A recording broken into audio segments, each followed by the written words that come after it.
आदरणीय प्रबंधक जी, प्रधानाचार्य जी, अध्यापकगण, हमारे प्रिय बच्चों,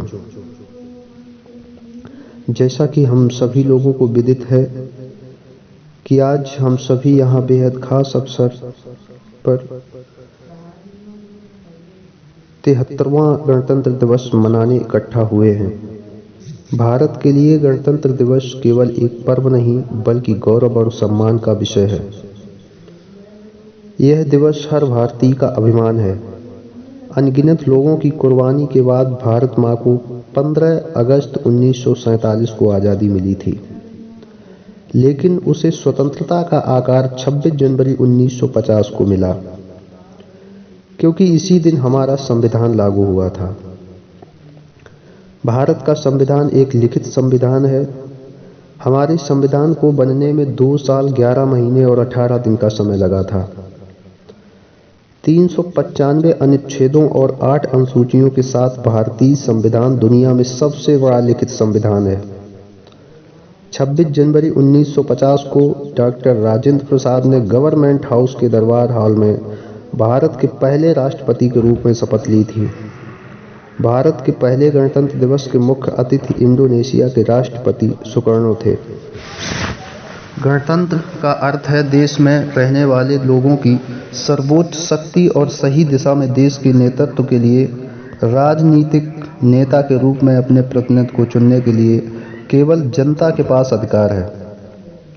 इसलिए भारत एक गणतंत्र देश है, जहां आम जनता अपना नेता प्रधानमंत्री के रूप में चुनती है। भारत में पूर्ण स्वराज के लिए हमारे महान भारतीय स्वतंत्रता सेनानियों ने बहुत संघर्ष किया। उन्होंने अपने प्राणों की आहुति दी, जिससे कि हमारी आने वाली पीढ़ी को कोई संघर्ष ना करना पड़े और हम देश को आगे लेकर जा सकें।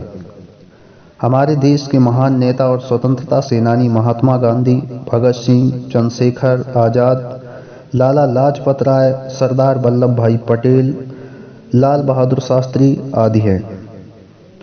भारत को एक आज़ाद देश बनाने के लिए इन लोगों ने अंग्रेजों के खिलाफ लगातार लड़ाई लड़ी। अपने देश के लिए हम इनके समर्पण को कभी भूल नहीं सकते।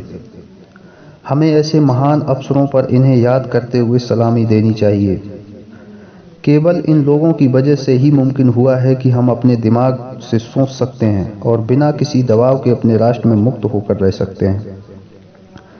डॉक्टर अब्दुल कलाम ने कहा है कि अगर एक देश भ्रष्टाचार मुक्त होता है तो सुंदर मस्तिष्क का एक राष्ट्र बनता है। उनका मानना था कि 3 प्रधान सदस्य हैं जो अंतर पैदा कर सकते हैं। वे हैं माता पिता और एक गुरु। भारत के एक नागरिक के रूप में हमें इसके बारे में गंभीरता से सोचना चाहिए और अपने देश को आगे बढ़ाने के लिए सभी मुमकिन प्रयास करना चाहिए। हमें जिम्मेदारी लेनी चाहिए तथा सामाजिक मुद्दों जैसे गरीबी, बेरोजगारी, अशिक्षा, ग्लोबल वार्मिंग, असमानता आदि से अवगत रहना चाहिए और अपने स्तर पर योगदान देना चाहिए। गणतंत्र दिवस के मौके पर राजपथ पर तिरंगा फहराया जाता है, फिर राष्ट्रगान गाया जाता है और 21 तोपों की सलामी दी जाती है। 1957 में भारत सरकार ने बच्चों के लिए राष्ट्रीय बहादुरी पुरस्कार शुरू किया था। बहादुरी पुरस्कार 16 साल से कम उम्र के बच्चों को अलग अलग क्षेत्र में बहादुरी के लिए दिया जाता है। गणतंत्र दिवस के मौके पर अशोक चक्र और कीर्ति चक्र जैसे महत्वपूर्ण सम्मान दिए जाते हैं। इसके बाद हमारी सेना अपना शक्ति प्रदर्शन और परेड मार्च करती है।